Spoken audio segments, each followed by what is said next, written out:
Hey guys, how's it going? This is me, Holly. Welcome back to my channel. I've got some funky lighting going on right now, but I actually really dig it. I really like it. Yeah, I finished a workout and I finished running some errands earlier and taking a walk and doing quite a few things today. I worked a little bit and just have gotten quite a bit done so far. I still have some things I want to do. My live video, I just want to talk about homeschool for a few minutes. So I haven't talked a ton about homeschool on my channel, but I do homeschool. He is 6 years old and he is going in first grade this year. So we did homeschool all of last year. And then we also did homeschool for the first half of pre-K. And then he went to pre-K for his second semester. And then after spring break, due to COVID, the school shut down and you know what happened. So he didn't go back after that. And so I want to point out for anyone else that's homeschooling or thinking about homeschooling that there are some obvious things about it. And the number one, I guess, kind of obvious thing that everybody seems to have an issue with is like, how does your child get social interaction? And so there are so many different answers to that question. It's going to depend on so many different factors. So I think that's like the number one complaint I see with people when they're disliking homeschool and they're dogging on it. They're saying, like, well, my child needs to be around other kids. How does your child, develop properly and this and that and blah, blah, blah. Well, it's going to depend on their circumstances. So you have to consider one, do they have siblings? Do they have other brothers and sisters at home? Are they an only child?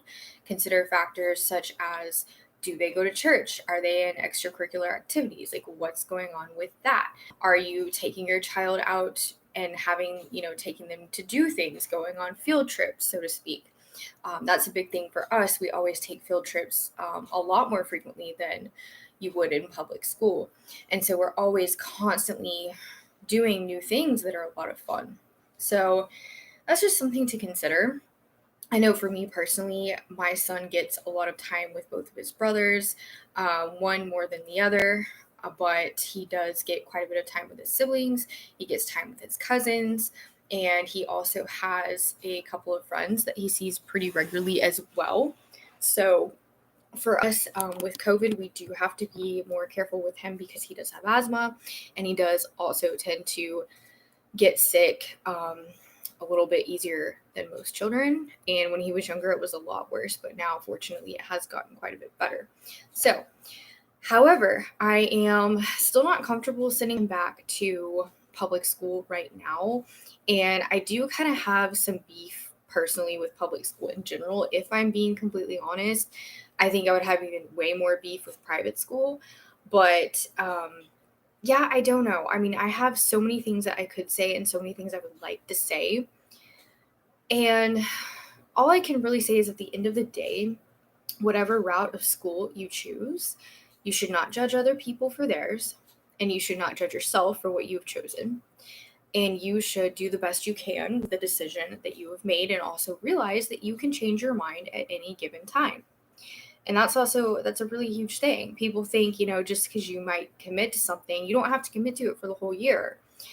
So, and it kind of depends on many different factors, but you can always change your mind. So, right here, I've actually got some boxes, if you can see them. Some boxes there. Those are the new homeschool curriculum that I've ordered for my son for this year. So I'm really excited about opening those. I'm going to unbox those tonight when I have some more time and kind of just briefly set up his thing, his backpack, and make sure I have, familiarize myself with knowing what to do. So since I did this last year, it is a different curriculum, but it is also very similar to the one I did last year. So I know it's going to be a lot easier for me this time around to understand and figure it out. So the biggest issue that I have with homeschooling is haters. People can be so incredibly rude about homeschooling. I don't understand why, but some people, a lot of people, it's like they think that it's just absolute bogus. They think that, oh, well, why would you educate your own child? You need to send your child to school, this and that. They need to be with other kids. And it's almost like they feel like it's like the law, like you're breaking the law because you decided to homeschool your child. And I think it's kind of funny because if you really think about it, what do you think our ancestors did? What do you think we did before school was a formal thing? Because I'm telling you right now, at one point in time, it was not. Um, and it's just so frustrating because I feel like for so many generations and so many years, we educated our children at home, and so many people still do today. I don't think there's anything wrong with sending your child to public school or private school. I think it depends solely, strictly on you and your family, and also, what your child wants to do. So, at this point in time, the number one reason why I am not sending my son to public school is simply because of COVID. So that is my decision. I know a lot of people have treated me like I'm really stupid over it, but that is my decision. I know I'm not the only one that's made this decision.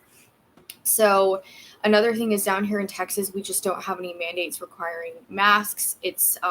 There's not a lot of mask wearing that goes on down here, especially with children. So, everybody's got a different opinion on that, and I'm not here to argue about that. But what I am saying is, I don't trust the situation. And even if it weren't for that, I also have had a really difficult time with him getting sick in general. Even when we had put him in the pre-K before all this happened, he was still getting sick every 2 to 3 weeks, still having to take him to urgent care every 2 to 3 weeks. And so anytime, I always noticed when he was younger, anytime he would be in any kind of daycare or any kind of childcare setting with other children, he would generally, it would be about every other week. He would come down with something. The longest would be about 3 to 3.5 weeks. And unfortunately, that's the way it was for years, for many years. And so for me, homeschooling has been a huge lifesaver in that respect. But like I said, he does still go around other kids, and he's happy, and he still has quite a bit of social interaction. So the thing about homeschool too is you have to understand it is a commitment. And I think with me being self-employed and have been all of these years now, coming up on almost 6 years now, actually, I've been completely self-employed. And I've been making my own schedule all these years and doing my own thing, managing my own time, my own routine. And I think having already done that, I felt like homeschool was a lot more of an option for us, because I was like, okay, well, we can take this and we can throw it into our schedule and do what we want to do with this. And just like that, that's what we did. So for me, I actually find homeschooling easier at this point in time. Now, as my child gets older and starts getting to the point where I might not know what he needs to do, like I might start to struggle myself with the academics that he's doing and not be able to help him as much. That's a different story. I don't know. So I think right now, I don't really know if we're going to do homeschool for sure, like long term. I'm going to move over here so it's not quite as bright. But I do know that for now and at this point in time, this is what we're going to do, and this is what we will continue to do until we feel otherwise, until we decide otherwise. And it's perfectly fine. There's nothing wrong with that. And, I think at the end of the day, what upsets me the most is the fact that I don't sit around and insult other people and try to force my point of view on them, and try to say like, oh, well, you should homeschool, your child should be homeschooled, why are you sending your child to school, how dare you? But it's like they're doing that to me. And so I looked up some of the statistics, and I did not realize, especially down here in Texas, I did not realize that the statistics are actually the numbers are very low on the percentage of children that are homeschooled in the US, but Texas as well. So it's actually like literally like right now, the numbers have doubled since the pandemic, but only about 3% of children are homeschooled. Some children, it's a mix. They might do homeschool 1 year and then they might go to public school and they might kind of go back and forth or whatever. So it's all completely up to the family, the individual family. But yeah, the numbers are pretty low. And before the pandemic, it was literally like 1.5% of children are homeschooled. So that's literally like 1.5 out of 100. Like 2 out of 300 or something like that. So it's not a lot of people. So if you think about it, you're standing in a room full of 100 people, at this point in time in 2021, 3 of those people were homeschool or are homeschooled, if they're all school aged, that is, if that makes sense. So if you think about it in terms of that, that's not a lot of people. I think there's a lot of peer pressure around going to public school. I think that people just automatically assume, oh, school's starting, this and this and this, and everything, we're just going to be like everyone else. And for me, for our family, I just didn't want us to feel like we have to be cookie cutter. So every family is different. Obviously, if you're a 9 to 5 operating family, 8 to 5, whatever you want to call it, obviously public school is going to be a great option for you. If you are like me and you're self-employed, you're doing your own thing, and you have a whole lot on your plate, we all have a lot on our plate, but maybe you have some scheduling difficulties, some unorthodox things in your life. I know for us, I have some variables in my life that are a little bit more difficult to work with. So when I'm working around my schedule, that's another thing I consider with homeschooling is that, my schedule is a little bit different than most people's, and I won't get into that in this video, but for various different reasons. And so it's really helpful for me to be able to, just stick to a schedule, have a certain, time carved out every day that you're going to do your school stuff with your kid. And it's going to be different based on, what level, what grade they're in and whatnot. So setting aside that routine and not just doing it like whenever the heck you feel like necessarily, but just setting aside that time and sticking with the routine and be like, okay, at this time every day or around this time, we're going to do school. Okay. And then we're going to stop at this time, or we are going to take a break. Then we're going to come back to it at this time. So just sticking to a schedule is a big thing. Staying consistent. When you're taking your child's education into your own hands, it is a big thing. But in the same point, I find it very admirable, people that have the strength to say, okay, I am going to try this. I am going to educate my own child. I'm going to try to.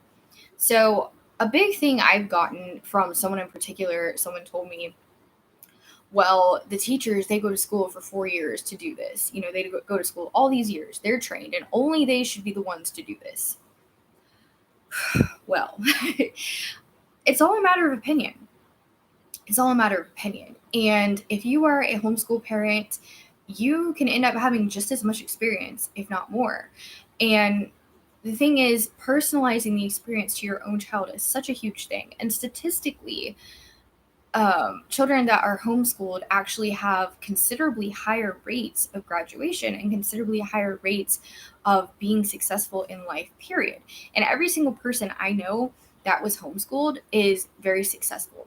Now, I'm not saying they necessarily make a ton of money or they're like super high on the totem pole, but they have their own careers, they are happy, and they are living their best life. And they are also living their lives, most of them are living their lives kind of just marching to the beat of their own drum. They don't all have 9 to 5s. In fact, most of them do not. And I think this day and age, we are progressing in society to a point where a lot of people are just not having that lifestyle anymore. And I think that homeschooling can be a huge part of helping society, get to a place where we don't have to be on this strict, rat race schedule anymore. So, and that's for me. I don't want to be in this rat race. I don't want to be in the rat race of the matrix.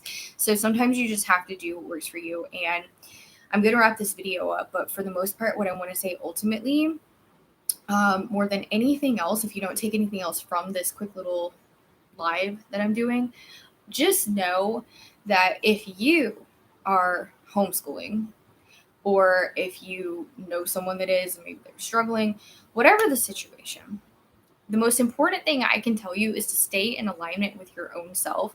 When people start hating on you, if they do, you might get lucky and no one might really hate on you. And I really hope they don't. But if it does happen, just know that you're your own person. Your family is your family. And God gave you this family and these children for you to decide. You are the one that gets to decide and gets to ultimately figure out how you're going to educate your child, where you're going to do it, all these different variables. So when we are given children, we are given the duty and the right to decide what we feel is best for them. And there are so many different factors playing into that.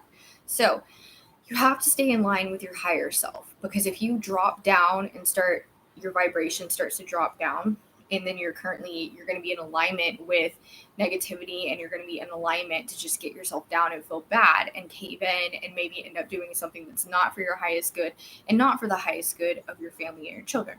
So with that being said, I hope some of that makes sense. I just know for me, it can be hard sometimes, but I really do have to stay in my alignment and just remind myself, like, okay, am I in alignment with my higher self right now? And if I'm not, let me just get back to where I need to be. So anyways, I will see you guys in our next video. Bye. Bye-bye.